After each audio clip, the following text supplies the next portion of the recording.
with everything that's going on, and we have this debate offline all the time, well, online, but off the show, about Niklas Füllkrug and whether he's going. And I think we both agree that he is probably an option as well, but he's not going to start for this team, right? He's the sort Mm. of guy that you last hope kind of guy. Mukoko though, he's probably now a realistic option to be actually a player that could start. Not Mm. saying it is going to happen. I think that Flick might stick Kai Havertz up there to try play him in what is essentially the Choupo-Moting role now, right?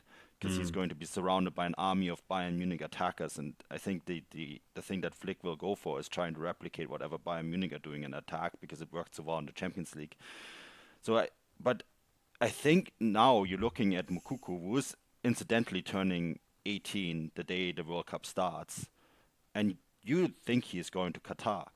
I mean, he had another great game on the weekend, scoring again. Mm. He's, I mean, a lot of the, you would think that the contract stuff would be bothering him. It's not. And in fact, everything now indicates that the day he's flying to Qatar, he'll probably have put pen to paper to a new contract. And with the maturity level he has shown, I mean, would you be worried him playing for Germany at the World Cup? I would go so far and say maybe it's time.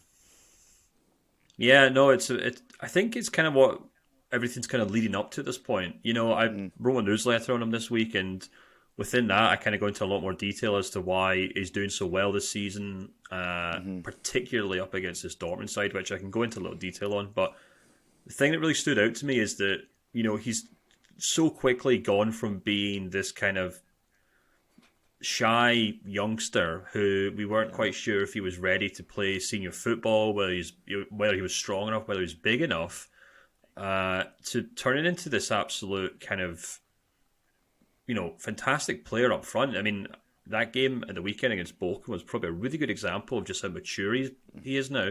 In the sense that opening goal he scores in the eighth minute when he basically Mm, pushes a defender off him, shoulder barges the guy to the ground, turn rounds, and fires this absolute rocket into the back of the net. And then just before half time, he gets on the end of a counter attack and just kind of mm, casually, lobs the ball over the goalkeeper. Those were the kind of goals that you'd expect like a Robert Lewandowski or an Erling Haaland or someone to score, who hmm obviously have a lot more experience, not just in terms of scoring goals and showing that they can score goals, but being the kind of focal point up front. And I just think he's having such a remarkable moment at the moment. Obviously, primarily for Dortmund, because obviously the unfortunate nature of Sebastian Haller having to bow out this season, Anthony mm, Modesta not working, and for Mokoko to come into this team, and I think he's sitting on 8 goals and 4 assists in 12 games, if I'm not mistaken. Yeah, 6 goals and 4 assists. mm, It's really quite remarkable, and actually his goal yeah, scoring record is even more remarkable when you kind of break it down, because as things stand in the Bundesliga, I think there's 5 players above him with a higher goals per 90, but only 2 of them play regularly. That's obviously Choupo-Moting at Bayern, who, as we all know, is having quite a moment himself. yeah, And then there's, Marcus Ingverston at Mainz, who's got just a bit slightly hmm higher goals per 90 than him. But so we're talking about a player here who has a higher goals per 90 than Christopher Nkunku, a higher goals per 90 than Jamal Musiala. And I think what also makes it so interesting is that he's playing up front for a Dortmund team that aren't actually very good at scoring goals. We always just assume that Dortmund are like these kind of like cavalier, gung ho attacking sides that, okay, yeah, they're a little careless in defence and they struggle to hold on to hmm leads, and they can concede silly goals. But actually, this Dortmund side are quite poor in attack. Their attacking stats. I think they're maybe only like fifth or mm, sixth for goals scored, something similar for their XG as well. So he's not sitting up front in a Dortmund side that's battering sides every week. He's actually feeding off yeah, scraps, and he's still scoring goals for them. So that makes me think that actually he would be quite good up front for Germany. Whether he does or not, I'm not so sure. I think we're probably still more likely to see Flick to turn to someone like Serge Gnabry, to at least to start that kind of role up front and that kind of false nine, or maybe Kai Havertz, and then hmm someone like Mukuku can come off the bench perhaps. But I think what we're seeing right now for him at Dortmund is him showing that he's capable of being the senior number 9 who can lead the line for, the second biggest team in Germany right now. So all the signs are there to suggest that he's saying to Flick, look, pick me, I'm ready to play.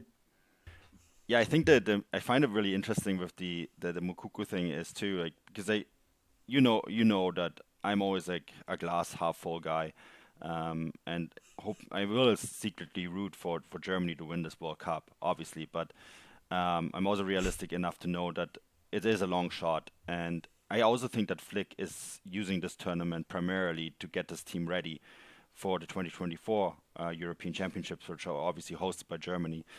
So I think it's quite intriguing to see Musiala and Moukoko together, because in 2 years' time they will be in their early 20s, right? They're 19 and 20, or that's still very young, but you get what I mean. Like you can develop that chemistry now, and ideally they will be the backbone of Germany's attack for a long time. So you can almost use this tournament almost as a staging ground, and kind of see how you can fit those two pieces together. Um, Obviously, still trying to win the World Cup, but also just giving kids like those two an opportunity to just start to gel together, and also be integrated in a general Germany attack that is still quite young too, right? You're looking at Kai Havertz, Serge Gnabry, Leroy Sané, and all these guys. And I think that Flick might use this as an opportunity and say, well, he's ready now. We might as well give him the time to start getting ready for when it matters in the next 10 years or so. Hmm. Yeah, absolutely. And so, I mean, I guess it kind of comes down to how Flick looks at this World Cup, whether it's a kind of transition Yeah. one or if it's a tournament that he really wants to win. Um, Obviously, Mukuku, if he continues to play like the way he has done for Dortmund, then he's going to be a Germany star going forward, and especially when you consider the fact that there's not really any standout contenders to kind of compete with him in that number 9 position. We've kind of Mm. we could spend the whole day talking about the benefits of playing someone like Kai Havertz up front. Yeah, of course, he kind of has that aerial threat. He's a smart player. He's probably a lot better than Chelsea are getting out of him, as we know at Mm. Leverkusen. Serge Gnabry's played that role quite well in the past, but again, it's not really his initial. Even though maybe that's where he wants to play, and maybe that's what he hammered home in his recent contract with Bayern Munich that he wants to play there. He hasn't really Mm. blown anyone away with his performances at number 9. So you're right. It's the other. It's another interesting aspect to it that not only does Hansi Flick maybe want him because he needs him for this World Cup, but maybe he's also thinking, well, I need to embed this guy pretty quickly into my team because I don't really have any other alternatives Mm. going forward. And to add to that, also make Cameroon go away. We could maybe snatch him up, right? Because he also has Cameroonian citizenship. So that will make them go away, because the moment he plays in the World Cup, he's cup tied. And Hmm. so that's an added benefit there as well. You silence any kind of possibility of any other country coming in, like they did for Choupo-Moting, and boy, would we need him now. So to basically essentially secure Mukoko. I think that's an interesting party of that discussion as well.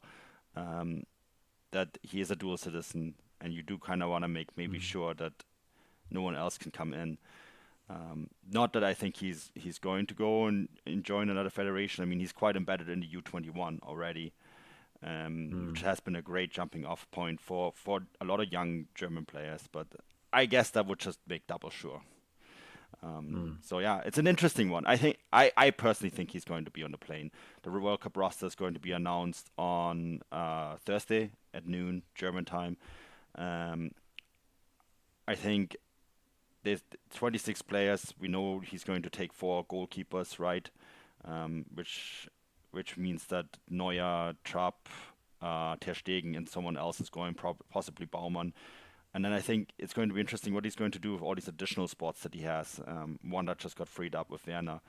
So I think there's going to be at least one surprise on top of Moukoko. And we'll see what that is. Well, the way players get injured right now, there might be more than one surprise.